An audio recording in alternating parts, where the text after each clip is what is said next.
여러분 안녕하십니까? 제이크 목사입니다. 오늘 날씨가 참으로 엄청 더웠습니다. 우리 안성은 31도, 7월 중순 혹은 말에 볼 수 있는 그런 무더운 날씨였습니다. 어제는 동두천 교회 주말봉예를 다녀오고 또 오후에도 해가 질 때까지 또 우리 요양원에 몇 분들과 함께 시간을 보냈습니다. 오늘 좀 오전에는 제가 일주일에 한 번쯤 가고 싶은 좀 사우나에 가서 한 2시간 정도 좀 쉴까 했는데 어느 한 분에게 전화가 왔습니다. 목사님 배가 고픈데요. 그래서 우리 또 몇 형제들과 함께 나가서 시원한 콩국수를 먹는 은혜를 누렸습니다. 또 오후에는 또 요양원의 한 어머님께서 또 마트에 가고 싶다고 하셔서 함께 시장 보는 일을 좀 거들어 드리고 오늘 저녁 이렇게 이 자리에 서게 됐습니다. 오늘 무더운 여름 날씨였는데요. 오늘 하루를 잘 지내셨습니까?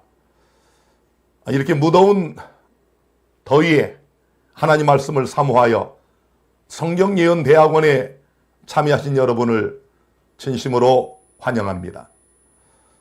오늘은 정식 강의가 아니고 우리 지난주 목요일에 가졌던 특별 강의를 이어서 마무리를 할 수밖에 없는 그런 시간입니다. 왜냐하면 그 특별 강의의 내용이 이어져서 좀 결론이 나야 여러분이 확실하게 이해를 하실 것 같아서 오늘 특별 강의 두 번째 시간으로 강의를 시작하겠습니다. 그래서 오늘 강의의 주제는 우리 지난주에 제가 특강으로 말씀드린 작은 뿔 안티오코스 4세인가 이런 제목하에 하나님 말씀을 연구하며 은혜를 나누겠습니다. 자, 이제 우리가 다니엘서 7장을 이미 공부를 했지요. 7장의 작은 뿔 누구였습니까? 로마의 카톨릭 교황권임을 우리가 명확하게 확인을 했습니다. 자, 일반 개신교의 신학자나 목회자들도 여기까지 동의하는 분들은 많습니다. 자, 그런데 문제는 다니엘서 8장에 들어와서 이 작은 뿔이 과연 누구냐? 이미 말씀드린 것처럼 일반 개신교, 기독교의 대부분의 신학자와 목회자들 또 많은 성도들은 이 작은 뿔을 로마의 교황권이 아닌 셀루쿠스 왕조의 8번째 왕이었던 안티오코스 4세라고 그렇게 믿고 가르치고 확신하고 있습니다. 그러나 우리가 지금 살핀 것처럼 이 작은 뿔은 그 네 뿔, 알렉산더 사후에 생성된 그 네 왕들이 있었던 한 방향 서쪽에서 일어난 제국로마와 또 제국로마 이후에 세계사를 지배하게 된 교황로마 같은 로마가 들어가지 않습니까? 제국로마, 교황로마 이것을 다니엘서 8장은 작은 뿔 이렇게 예언을 했다고 우리는 성경을 통하여 또 역사를 통하여 확인을 했습니다. 중요한 예언의 포커스는 제국 로마가 아니라 그 이후에 생성되어 온 세계를 1260년 동안 중세암흑기를 이끌었던 로마의 교황권 여기에 포커스가 맞춰져 있습니다. 이미 우리가 공부한 것처럼 교황 레오 13세는 교황은 너무나 존엄하고 높기 때문에 단지 인간이 아니라 하나님과 같은 존재로서 하나님의 대리자이다. 이런 망언을 했을 뿐만 아니라 또 다른 교황 피우스 10세는 교황은 그리스도의 대리자일 뿐만 아니라 육신의 베일 아래에 있는 예수 그리스도 자신이다. 이렇게 주장하는 참남한 말을 했습니다. 그래서 성경은 이 작은 뿔이 하나님을 말로 대적한다 라고 예언을 해 놓았던 것입니다. 무엇보다도 이 중삼기의 로마의 교황권은 이 교황들에게 3층 면류관을 씌웠어요. 3층관. 여러분 이 그림에서 보시는 것처럼 여기 지금 이 사람이 베드로입니다. 베드로. 로마 카톨릭이 베드로를 교황 1세, 쉽게 말하면 첫 교황으로 그들이 이렇게 주장을 하면서 이 베드로에게 3층관을 씌워놨고, 또 교황들이 자주 이 3층관을 썼습니다. 지하와 지상과 또 하늘까지 아우러서 왕이라고 하는 그런 의미를 내포한 이런 삼중관을 교황들이 썼다는 것은 참으로 의미심장하지 않습니까? 자, 이런 로마의 교황권에 반기를 들고 일어났던 자들이 종교개혁자들이었습니다. 종교개혁자들은 이 카톨릭의 수많은 오류들에서 돌아서게 되는데요.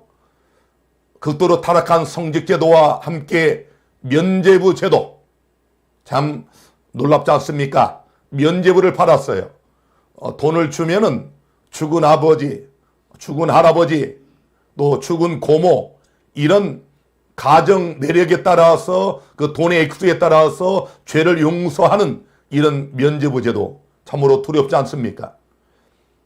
고백성사와 고행에 의한 속죄, 공덕에 의한 구원, 예배를 대신한 제사인 미사, 유물 숭배와 성상 예배, 마리아의 중보, 연옥 교리와 죽은 사람을 위한 기도, 성자 숭배, 성찬에서의 미신적인 화채설, 또 잔인무도한 종교 재판, 이 모든 것들에 반기를 들었습니다.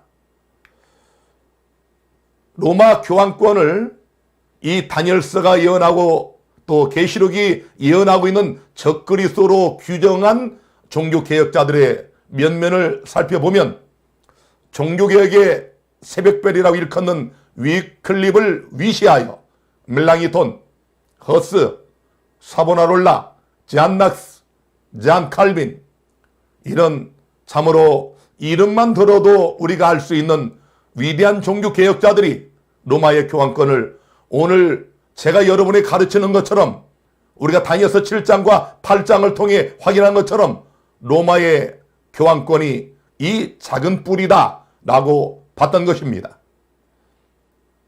특별히 장로기에서는 아주 중요한 인물, 종교개혁자 칼빈, 이 칼빈은 기독교 강요에서 이렇게 단언을 했습니다.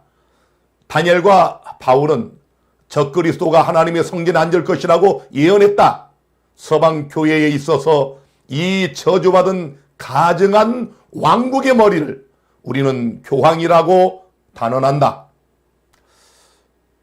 이것이 칼빈이 한 이야기입니다. 이렇게 종교개혁자들은 오늘 우리처럼 이 로마 교황권의 정체를 분명하게 적시를 했습니다. 최초로 성경을 영어로 번역한 죄 때문에 로마 카톨릭에 의해서 화형 틀에 죽임을 당한 틴데일은 이렇게 말했습니다. 로마의 적그리스도를 그들은 교황으로 부른다. 분명하지 않습니까? 종교개혁자들의 대부분이 이 성경에 나타난 작은 뿔, 적그리스도의 세력을 로마 교황권으로 보는데 이의가 없었습니다. 여러분, 종교개혁자들이 누굽니까? 중삼국 시대를 이끌었던 로마 카톨릭의 이 엄청난 하나님을 대적하는 거짓 오류와 잘못된 교리에서 진절머리를 느끼고 종교를 말 그대로 개혁한 자들입니다.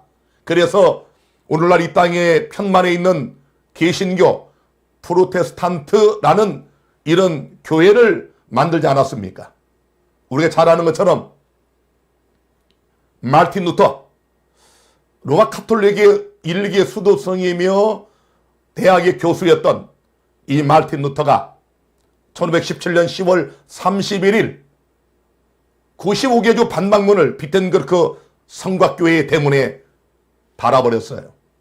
이건 목숨을 건 행위입니다. 그 당시 로마의 교황권의 권력이 얼마나 막강했는지 우리가 배웠지 않습니까? 팔이 목숨처럼 사라져버릴 수 있는 그런 위험을 무릅쓰고 마틴 루터가 더나 로마 가톨릭의 성직자가 로마 가톨릭을 향하여 이렇게 개혁을 부르짖는 95개조 반박문을 그가 내건 것입니다. 10월 31일은 올 세인츠 데이라고 해가지고 그 모든 성자들의 축일입니다. 그것을 요즘 그 불신자들은 10월 31일 할로윈 데이로 이렇게 지키고 있지 않습니까? 자, 그런데 이런 중요한, 이 가톨릭의 중요한 축일에 놀라운 종교개혁을 그가 부르짖게 되었습니다. 그래서 이 장면은 마틴 루터가 국회 앞에 서 있는 그런 모습을 그린 그림이고요. 마틴 루터는 1534년에 출판된 루터 성경에는 요한계시록 17장에 나오는 짐승을 탄 음녀에게 교황의 3층간을 씌워 적그리스도의 정체를 사파로 드러내기도 했습니다. 자, 이렇게 우리가 살펴본 것처럼 종교개혁자들은 분명히 이 로마 가톨릭의 정체를 알고 있었습니다. 이렇게 성경을 바르게 해석한 이유는 오늘 우리들처럼 성경을 역사주의에 따라서 해석을 했기 때문에 그렇습니다. 여기 아까 말씀드린 잔 위클립을 위시해서 잔 웨슬리까지 이 종교개혁자들은 성경을 역사주의로 해석을 했습니다. 제가 지난주에 말씀드린 것처럼 리베라나 알카자처럼 미래주의, 과거주의가 아닌 성경을 역사주의로 해석하면 이 종교개혁자들처럼 또 이 박전하 목사처럼 그렇게 성경을 바르게 해석할 수가 있는 것입니다. 자, 이런 종교개혁에 로마 가톨릭이 가만히 있을까요? 사단이 졸며 자겠습니까? 불면불효의 대적 마귀는 1545년 로마 가톨릭을 통하여 트렌트 종교 회의를 열게 합니다. 이탈리 출신의 성직자들과 1540년에 조직된 제수이트 예수회, 이건 비밀 결사대라고 보시면 됩니다. 쉽게 말하면 이 가톨릭의 비밀 특공대, 이 조직이 바로 제수이트이들입니다. 이 제수이트의 신학자들이 주도한 회의가 바로 트렌트 종교회의였습니다. 자, 이 트렌트 종교회의가 촉구한 내용들이 있습니다.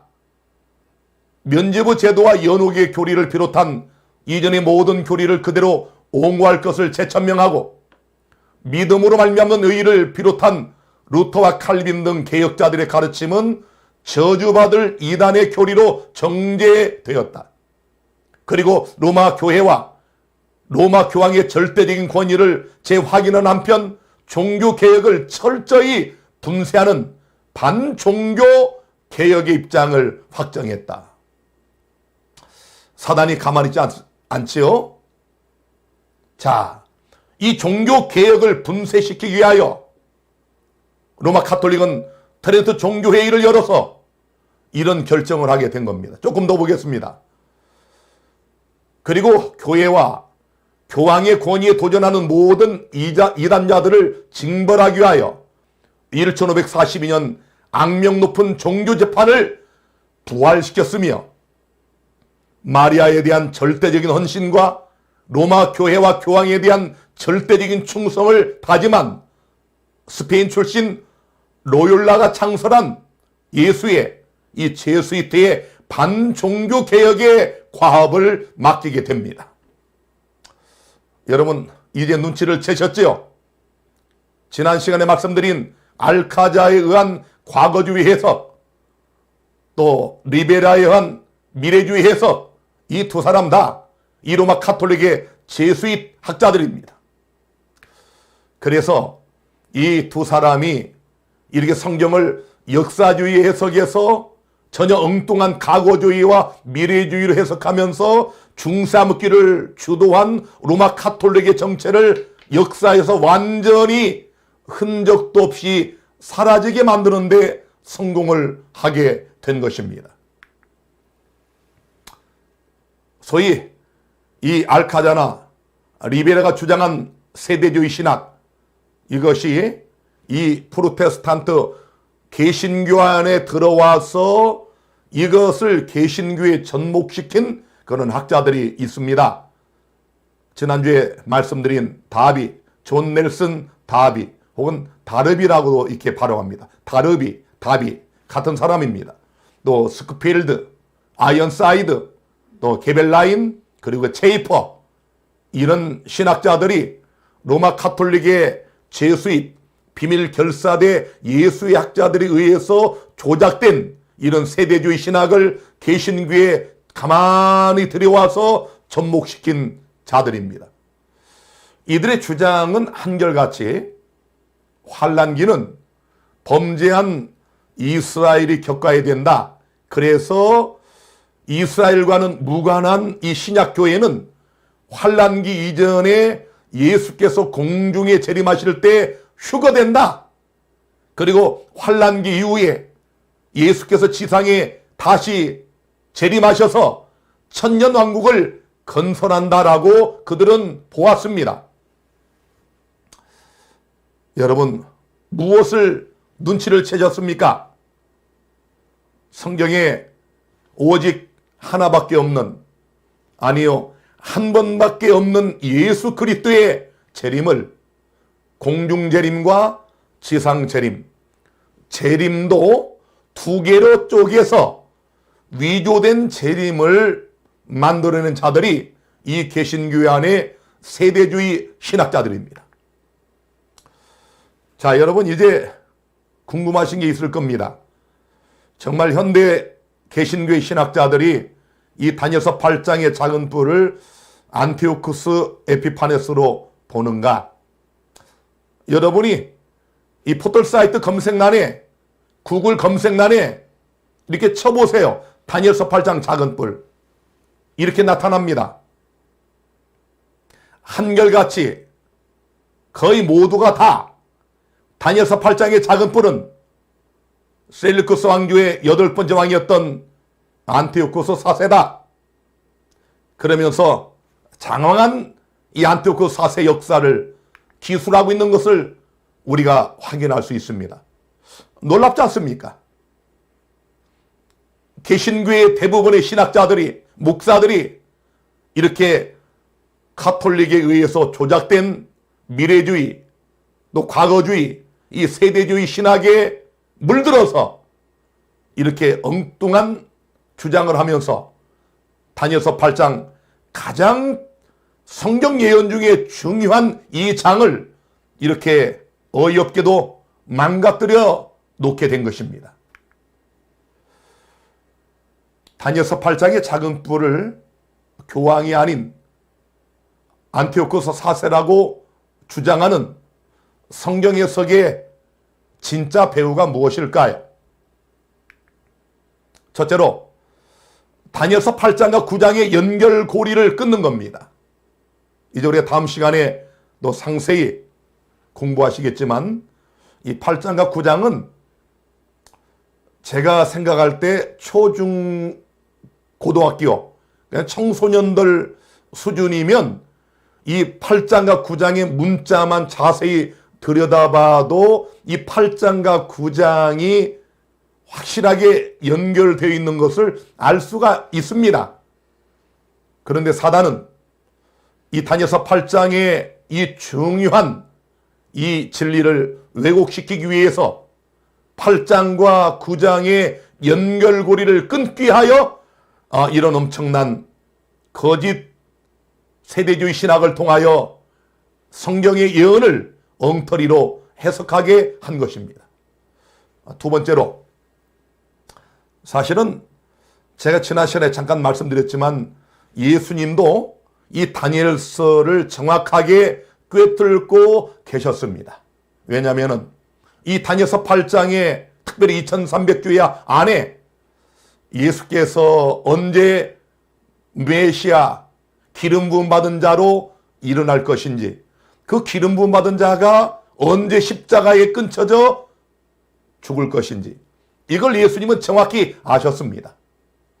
자, 그런데 사단은 이런 가장 중요한 하나님께서 인간에게 주신 이 구속의 시간표, 예언의 도표 속에 가장 중심부인 예수님의 침례 사건과 십자가 사건을 완전히 사라져버리게 하고, 특별히 2300주의 안에 있는 정한 때, 한 때와 두 때와 반 때, 하나님이 진노하시는 때, 사단이 지당 대리자인 로마의 가톨릭이 참으로 1000년이 넘는 장구한 세월 동안 하나님 백성들을 죽이고 핍박하고 박해하고 진리를 왜곡시킨 이런 기간을 송두리째 역사에서 사라지게 만들기 위하여 사단이 이렇게 성경을 세대주의 신학을 따라 엉터리로 해석하도록 배후에서 조종을 한 것입니다. 무섭지 않습니까? 여러분, 선악의 대쟁투는 이렇게 우리 육안으로 보이지 않지만 성경을 통하여 영의 눈으로 볼 때 무섭게 전개되고 있다는 사실입니다. 지금도 마찬가지입니다. 세 번째로, 여자의 남은 자손의 성경적 배경과 역사를 파괴시키기 위하여 안티오코스 4세가 다니엘서 8장의 작은 뿌리라고 해석을 하는 것입니다. 왜냐하면 이제 우리가 다음 시간과 또 그 다음 시간, 여러분이 20강까지 들어보시면 대략적으로 이제 이 그림이 그려집니다. 여러분, 2300주야가 왜 중요한지 아십니까?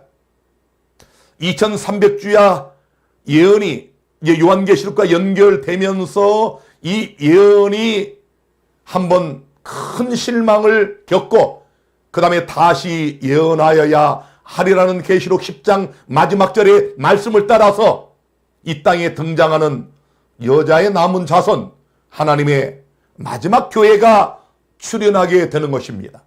사단은 하나님의 마지막 교회의 존재를 역사에서 사라지게 만들기 위하여 다니엘서 8장을 집중 공략을 하게 된 것입니다.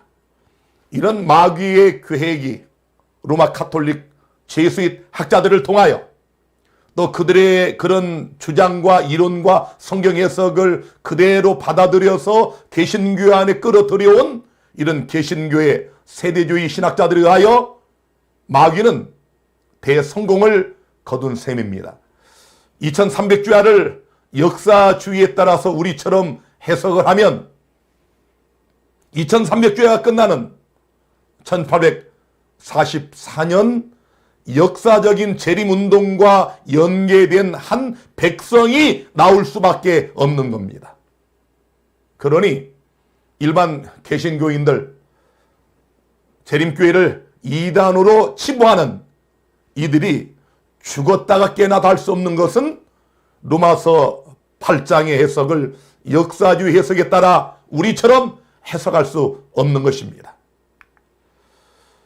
자, 이렇게 세대주의 종말론이 여러분 극성을 부리면서 참 우리가 웃지도 못하고 울지도 못할 이 세대주의 시나리오의 허구적 절정을 볼 수 있었던 것이 바로 휴거 주장입니다. 비밀 휴거. 아까 말씀드린 것처럼 이 개신교 안의 세대주의 신학자들은 뭐라고 한다고요? 이 하나님의 신약교회는 죄가 없으므로 이스라엘에 범죄한 그 죄값을 환란기에 이스라엘이 당해야 되고, 이 하나님의 교회는 환란이 오기 전에 예수님의 공중재림을 통하여 비밀리에 휴거한다. 그래서 신약의 그리스도인 이 성도들은 환란을 면한다고 하는 참으로 기가 막힌 이런 엉터리 성경 해석을 내놓게 된 것입니다.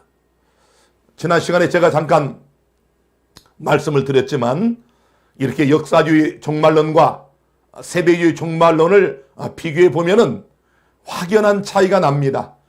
비슷한 것 같고 유사한 것처럼 보이지만 하늘과 땅 차이, 영생과 영멸의 차이가 나는 이런 도표를 우리가 비교해 볼 수 있습니다. 세대주의 종말론을 보세요. 여기 여러분 공중재림, 그리고 이때 성도들이 휴거하고 그 다음에 모든 예언의 포커스가 누구에게? 유대인들에게 돌아간다는 겁니다. 유대인들에게. 기가 막히지 않습니까?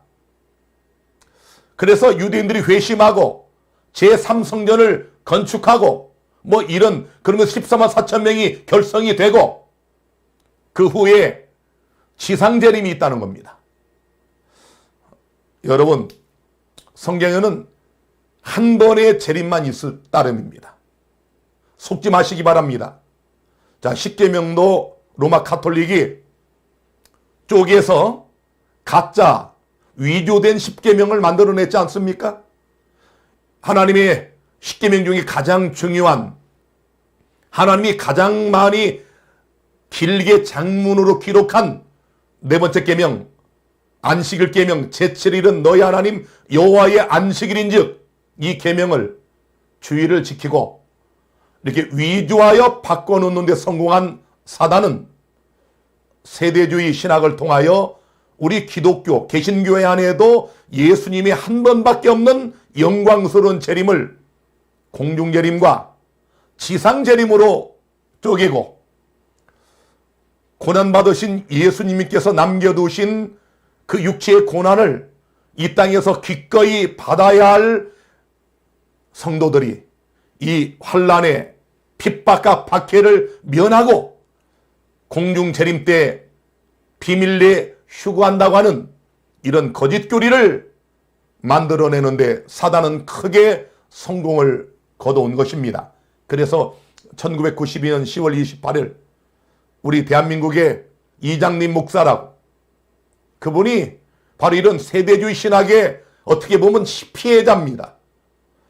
우리처럼 역사주의에 따라서 성경을 정확하게 해석하면은 절대로 비밀 휴거가 없는데도 불구하고 이런 잘못된 로마 카톨릭 제수잇 학자들에 의하여 창안되고 고안되고 계획된 이런 거짓 종말론이 개신교 안에 그냥 무차별적으로 들어와서 개신교 신학자들이 이걸 가르치고 많은 목사들이 이걸 그대로 믿고 일반 평신도 성도들이 뭘 알겠습니까? 목사들이 신학자들이 가르치는 그대로 그걸 답습하고 그래서 비밀 휴거를 믿는 것입니다. 그래서 1992년 10월 28일 영등포의 한 교회에서 얼마나 거기 수천 명의 사람이 모여서 12시에 비밀 휴거 된다고 흰옷을 입고 얼마나 난리 법석을 떨었습니까? 제가 그 역사 현장에 거기에 가 있었습니다. 그들이 심지어 흰옷을 입고 밤 12시 정각이 되니까 몸이 떠서 자기들을 핍박하고 박해하고 조롱하는 이 세상에 많은 사람들, 밖에서 장사진을 치고 지금 경비하고 있는 경찰들과 또 기자들, 이들에게 보란듯이 이 몸이 떠서 공중으로 휴거가 될 줄 알았는데 휴거가 되지 않자 그들이 이 손으로 날갯짓을 하면서 펄쩍펄쩍 뛰는 그런 놀라운 광경을 많은 사람들이 TV를 통하여 보게 되었습니다. 얼마나 수치스럽습니까? 이런 세대주의 종말론, 잘못된 비밀 휴거론, 이런 것들 때문에 그래서 일반 개신교회 또 보수적인 교회들은 아예 이런 다니엘서나 계시록 믿지도 않고 예수님의 재림에 대한 관심을 돌려버리는 것입니다. 사단이 참으로 놀랍게 성공을 했지 않습니까? 마땅히 이 성경을 믿는 그리스도인들이 관심을 가지고 깊이 연구해야 될 성경의 가장 중대한 마지막들을 위해서 하나님께서 암호화시켜서 주신 다니엘서와 요한계시록에 관심을 돌리고 예수님의 재림을 두 개로 쪼갠 위조 재림을 만들어낸 이들의 신학의 진절머리가 나서 재림 자체에 관심을 갖지 않는 이런 풍조가 우리 개신교에 만연한 것이 바로 현실입니다. 자, 지난 시간에 제가 첫째로 이 다니엘서 8장의 작은 뿔이 안티오쿠스 4세가 될 수 없는 이유 말씀을 드렸죠. 8장 이상의 목적은 정한 때 끝, 곧 마지막 때에 관한 일이기 때문에 마지막 때가 아닌 로마 시대를 넘어서지 못하는 헬레니즘 시대에 결코 이 예언을 적용할 수 없기 때문에 우리는 다니엘서 8장의 작은 뿔이 안티오쿠스 4세가 아닌 로마의 교황권이라고 믿습니다. 자, 두 번째로 8장의 확대 해석인 10장부터 시작이 되는데요. 본격적인 예언이 있는 11장과 12장의 네 번째 국면의 예언 배경이나 결말과도 맞지가 않습니다. 자, 이게 무슨 말인가요? 잘 봅시다. 다니엘서 8장 12절과 13절 보겠습니다. 내가 들은즉 거룩한 자가 말하더니 다른 거룩한 자가 그 말하는 자에게 묻되 이상에 나타난 바 매일 드리는 제사와 망하게 하는 죄악에 대한 일과 성소와 백성이 내어준 바 되며 짓밟힐 일이 어느 때까지 이를까 하며, 잘 보세요. 그 다음 이제 다니엘서 12장 똑같은 질문을 한 12장을 봅니다. 그 중에 하나가 세마포 옷을 입은 자 곧 강물 위에 있는 자에게 이르되 이 기사의 끝이 어느 때까지냐 하기로. 자, 여러분, 이 퀘션 1, 2를 잘 보세요. 질문 1, 2를 잘 보세요.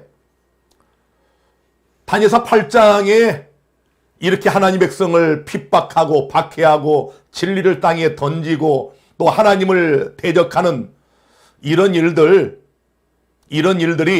도대체 어느 때까지냐?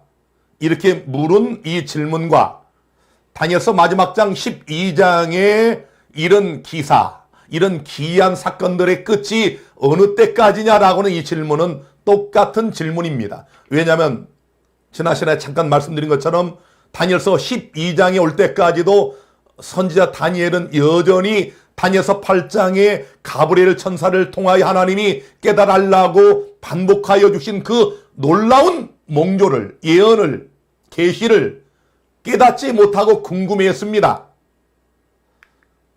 답변을 보세요. 답변. 다니엘 8장 14절. 그가 내게 이르되 2300주야까지니 그때의 성소가 정결하게 함을 입으리라.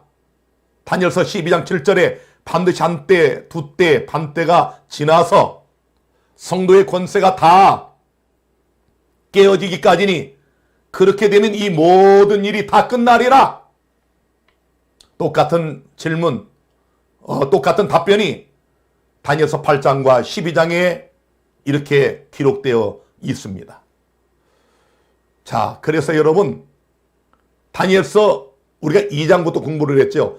2장, 그 다음에 7장, 그 다음에 세 번째 드라마 8장을 공부하고 있는데 마지막 네 번째 드라마인 11장과 12장, 하나님은 사중평행 구조를 통해서 하나님의 거룩한 말씀에 기록된 예언을 좀 더 상세히 또 강세를 더하면서 오해의 여지가 없도록 다르게 해석하지 못하도록 네 번이나 반복하여 주셨는데, 그래서 11장과 12장 이 마지막 네 번째 드라마는 다니엘서 8장의 세 번째 드라마의 연속입니다. 확대 해석이에요. 그래서 이렇게 8장이 정한 때 끝, 마지막 때를 겨냥하고 있는 것처럼 다니엘서 12장도 역시 마지막 때를 겨냥하는, 마지막 때에 포커스를 맞춘 그런 예언이기 때문에 로마 시대를 넘어서지 못하는 저 주전 2세기경의 헬레니즘의 안티오쿠스 4세가 다니엘서 8장의 중심 예언인 이 작은 뿔이다, 이렇게 주장하는 것은 잘못된 해석이다, 그런 말씀입니다. 그 다음 세 번째로 다니엘서 8장의 작은 뿔이 안티오쿠스 4세가 될 수 없는 이유, 방금 말씀드린 것처럼 다니엘서 사중평행 구조의 예언의 형평성에 전혀 맞지가 않습니다. 성경 예언은 우리들처럼 해석을 해야 됩니다. 여러분 잘 보세요. 이 도표 하나로 끝내야 됩니다. 여러분 다니엘서 2장의 핵심, 7장의 핵심, 8장의 핵심, 10장부터 12장의 핵심, 내막의 드라마, 사중평행 구조의 예언의 섭리를 여러분이 주목하여 보시기를 바랍니다. 여기 지금 밑에를 보세요. 2장의 종국은 재림입니다. 7장의 종국은 성도의 심판과 더불어 성도들이 하나님의 영원한 나라를 얻는 것입니다. 8장의 핵심, 8장의 종국은 하늘 성소가 정결하게 된다는 복음입니다. 자, 그 다음에 마지막 네 번째 드라마 10장부터 12장의 종국은 미가엘이 등장을 하고 대환란이 있고 특별 부활이 있다. 어떻습니까?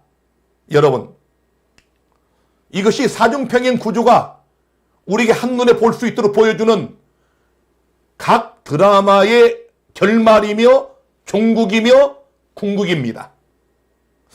오해 여지가 없지 않습니까? 그런데 지금 저 세대주의 신학자들, 일반 개신교 신학자들이 다니엘서 8장에 작은 뿔이 누구라고 한다고요? 안티오쿠스 4세다. 만약 여기다가 이걸 집어넣으면 이 그림이, 이 전체적인 그림이 어떻게 될 것인가 여러분이 한번 생각해 보십시오. 모든 예언의 포커스가 여러분 예수 그리스도의 재림, 하늘 성소의 정결, 성도들이 영원한 하나님의 나라를 받는 것, 그리고 미가엘이 일어나고 대환란이 있고 부활이 있고 이런 결말을 보여주는데 왜, 무엇 때문에, 어떤 이유로 여러분 예언의 가장 중요한 8장에 들어와서 저 2세기경에 셀루쿠스 왕조의 시리아의 왕, 8번째 왕 안티오쿠스 에피파네스가 중심이 된단 말입니까? 말이 되지 않지 않습니까? 그러므로 이렇게 다니엘서 8장의 작은 뿔이 안티오쿠스 4세다. 이 주장은 엉터리, 사단이 조작한 그런 위조된 세대주의 신학, 위조된 신학, 이 세대주의 신학의 엉터리 가르침이라고 보시면 정확하겠습니다. 자, 다니엘서 12장 4절에 다니엘아 마지막 때까지 이 말을 간수하고 이거를 봉함하라. 12장 9절에도 그가 가로되 다니엘아 갈지어다 대저 이 말은 마지막 때까지 간수하고 봉함할 것임이니라. 아시겠습니까?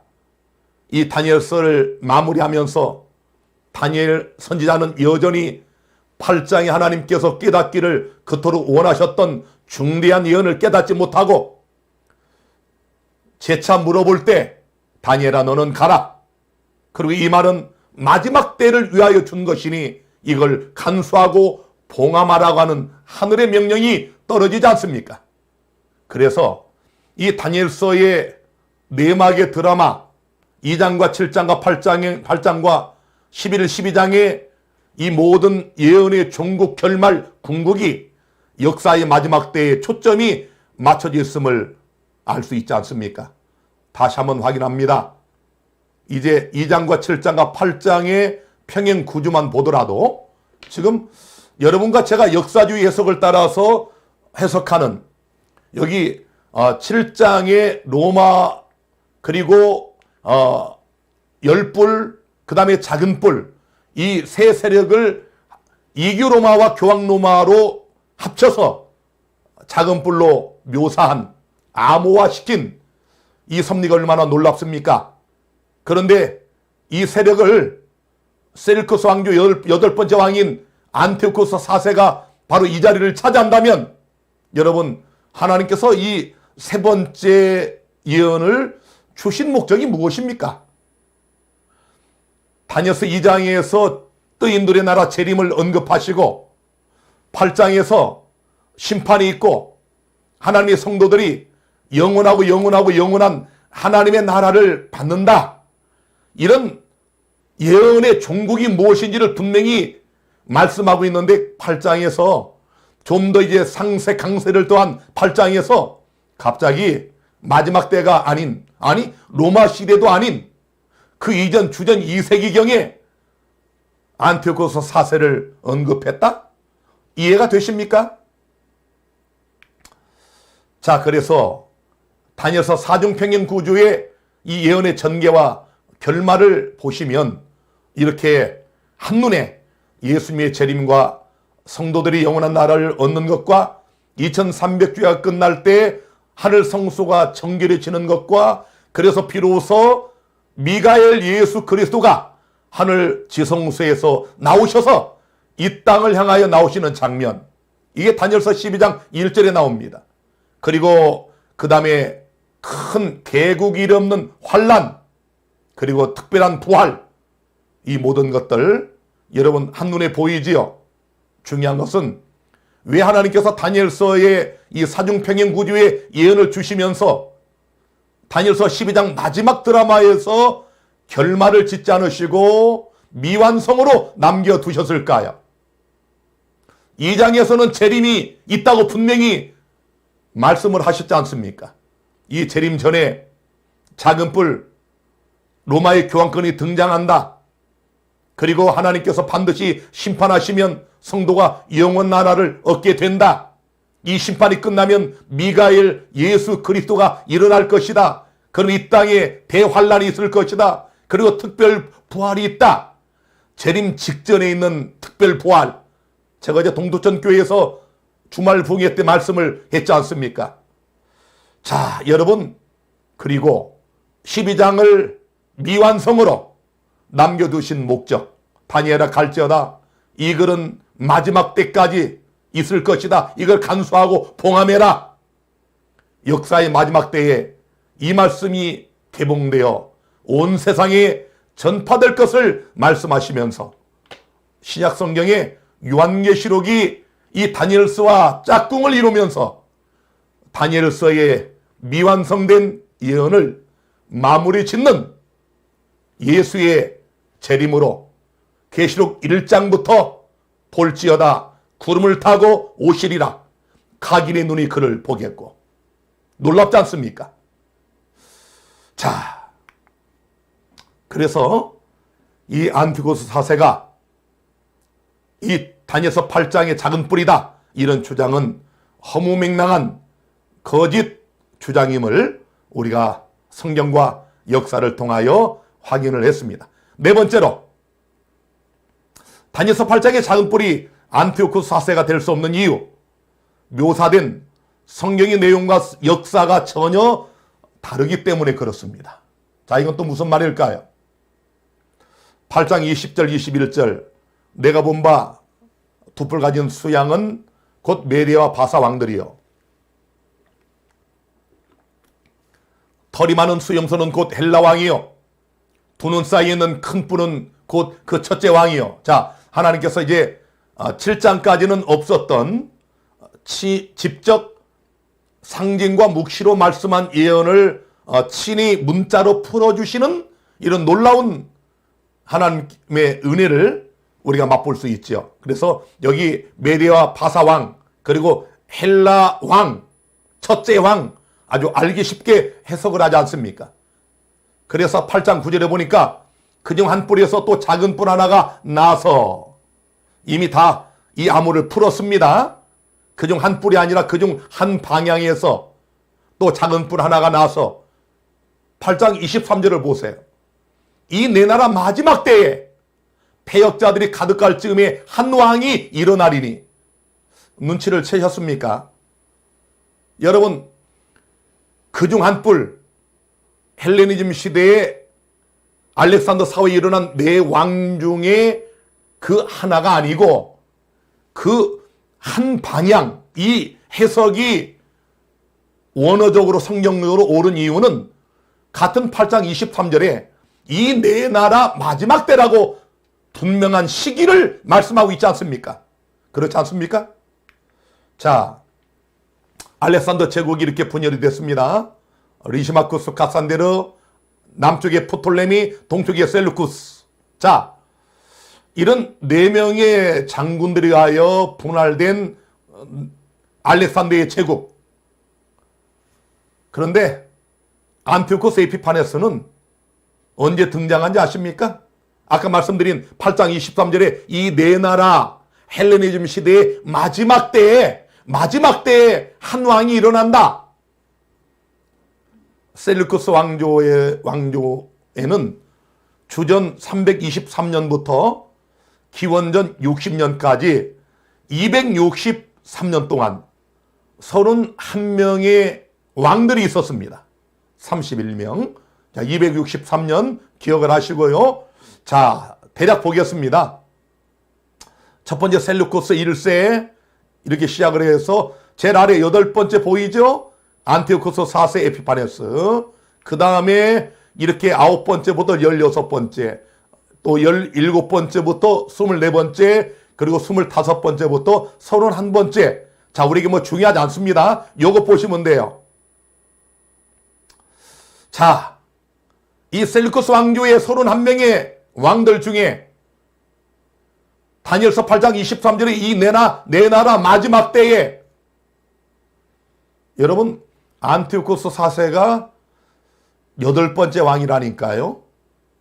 마지막 때가 아니지 않습니까? 지금 31명의 왕 중에 제일 상위권에 속하는 그룹에 있지 않습니까?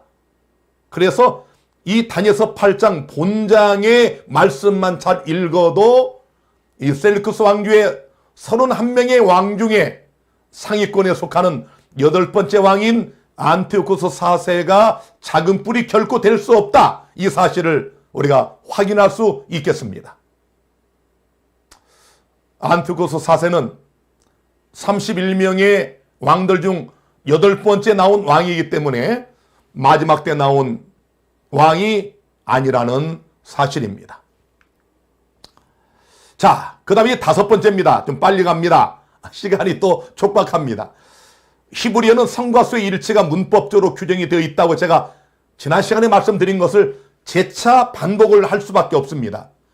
안티오코스 4세가 다니엘서 8장의 작은 뿔이 아닌 이유. 자, 여러분 그중 한 뿔에서라는 이 문맥에서 그와 뿔, 이것이 히브리 문법상 남성 여성 있는데 성이 맞지 않는다고 제가 말씀을 드렸지요. 자, 우리 이 히브리어 한글 개혁판 같은 이런 사전 같은 걸 보면요, 여기에 보면 그중 한 뿔이라고 되어 있어요. 뿔 보이죠? 제가 노랗게 칠해놓은 부분이요. 자, 그런데 잘 보세요. 이 부분 여기 분명히 자 한 뿔이라고 되어 있는데 사실은 이 언어를 정확하게 보면 여기 보세요. one of them 보이죠? 뿔이 보입니까? 뿔이 없지요? 원어에는 뿔이 전혀 없습니다. 그중 한 뿔에서 할 때 이 뿔이라는 단어 자체가 없고 하나라는 뜻의 아하트라는 단어가 쓰였습니다. 이것은 정확하게 제가 다시 말씀드리지만 그 뿔 중에 하나가 아닌 그들 중 하나, 그 네 방향 중 하나, 이런 뜻으로 자 히브리어 성과 수가 일치가 되는 문법에 따라서 다시 한번 제가 보여드리면 뿔 넷이 하늘 사방을 향하여 났더라. 그중 한 뿔에서라는 우리 개혁 성경의 해석은 잘못된 것으로 one of them, 그들 중 하나, 이게 뿔이냐 사방이냐, 이것은 히브리 문법에 따라 성이 맞아야 되는데 이 남성인데 뿔은 여성이고 사방은 남성이므로 그들 중 하나라는 이것에 맞는 선행사는 동서남북을 가리키는 바로 사방이다. 이렇게 정확하게 해석을 하므로 자 여러분 이 말씀을 다시 한번 해석하면 뿔 넷이 하늘 사방을 향하여 났더라. 그 네 방향 중 하나에서 이렇게 정확하게 해석을 할 수 있겠습니다. 그러므로 다니엘서 8장의 작은 뿔은 원어적으로 보더라도 결코 셀루쿠스 왕조의 8번째 왕인 안티오코스 4세가 될 수 없다는 얘기입니다. 자, 6번째입니다. 다니엘서 8장의 작은 뿔이 안티오코스 4세가 될 수 없는 이유. 작은 뿔의 등장은 일반 뿔의 등장과 원어가 틀립니다. 자, 이것도 놀라운 발견인데요. 또 작은 뿔 하나가 나와서라고 할 때 그 히브리 원어는 야차입니다. 야차. 일반적으로 이 다니엘서 7장 이런 데 나타난 뿔, 이 뿔이 나타날 때, 이 뿔이 자라나다 할 때는 알라를 씁니다. 알라. 그런데 하나님께서 이 작은 뿔을 말씀하실 때는 야차라는 다른 단어를 쓰면서 창세기 19장 23절에 해가 돋았더라 할 때 그 해가 돋았더라, 그게 야차입니다. 또 호세아 6장 3절에 여호와를 알자, 그의 나오심을 할 때 야차, 이런 야차라는 단어를 다른 일반 뿔의 등장과 달리 구별하여 썼다는 사실을 기억하시기를 바랍니다.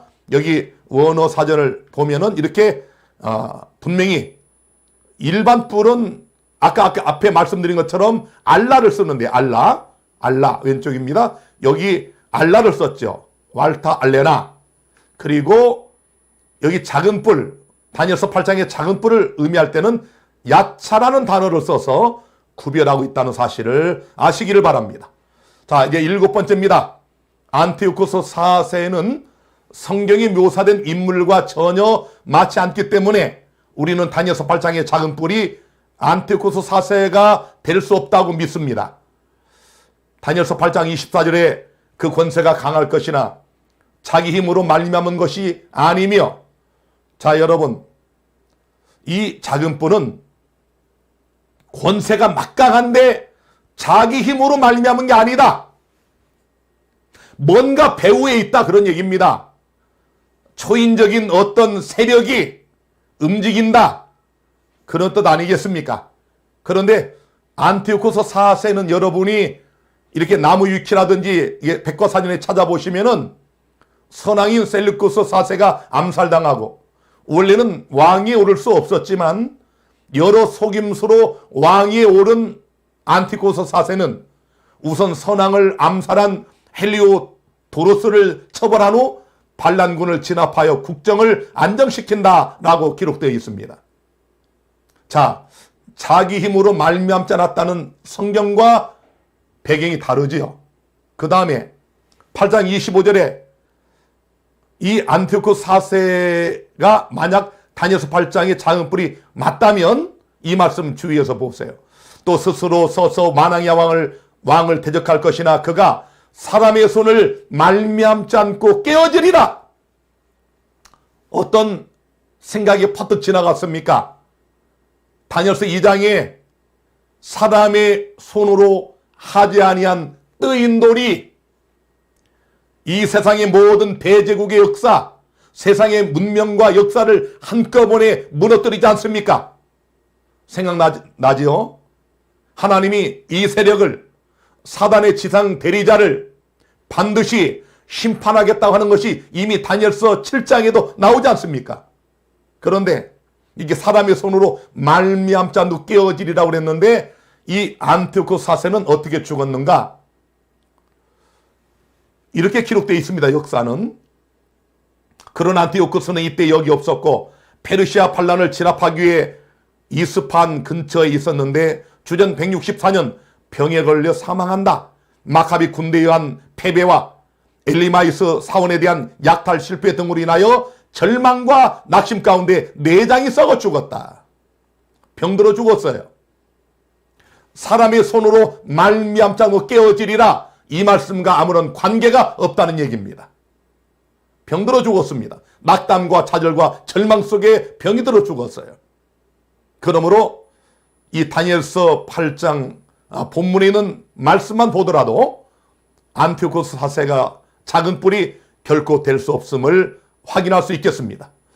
자, 그 다음에 8번째, 예수님께서 예언하신 멸망에 가증한 것에 대한 예언과도 맞지 않습니다. 예수님은 제가 서두에 여러 번 말씀드렸죠. 마태복음 24장에 재림의 징조를 말씀하시면서 예수님께서 특별히 재림 징조의 마지막 것으로, 최후의 것으로 멸망에 가증한 것이 거룩한 곳에 선 것을 보거든 읽는 자는 깨달을진저 산으로 도망하라. 선지자 다니엘을 예수님이 친히 언급을 하셨다는 사실입니다. 놀랍게도 예수님께서 마지막 재림의 징조의 최후의 것으로 말씀한 멸망에 가정한 것이 바로 다니엘 8장 13절에 망하게 하는 죄악에 대한 일, 여기 나오지 않습니까? 2300죄와 연계된 다니엘서 8장에 예수님 말씀하신 이 망하게 하는 죄악이 나옵니다. 또 누가복음 21장 20절에 보면은 너희가 예루살렘의 군대들에게 에워싸이는 것을 보거든 그 멸망이 가까운 줄 알라고 그랬죠. 여러분, 예수님이 마태복음 24장을 이중적으로 예언했다는 말씀 드렸습니다. 이중적으로. 분명하죠? 예루살렘 멸망과 세상의 멸망, 이 두 가지로 우리 주님이 예언을 하셨어요. 그리고 놀랍게도 마태와 누가가 이중적으로 예언을 합니다. 군대가 예루살렘을 에워싸는 것을 보거든 서기 70년 이 그림에서처럼 로마의 군대 타이터스 장군이 이끄는 로마의 군대가 예루살렘을 완전히 멸망시킬 때 이 예언이 1차적으로 성취가 되고요. 예수님의 궁극적인 목적은 재림의 때가 아니겠습니까?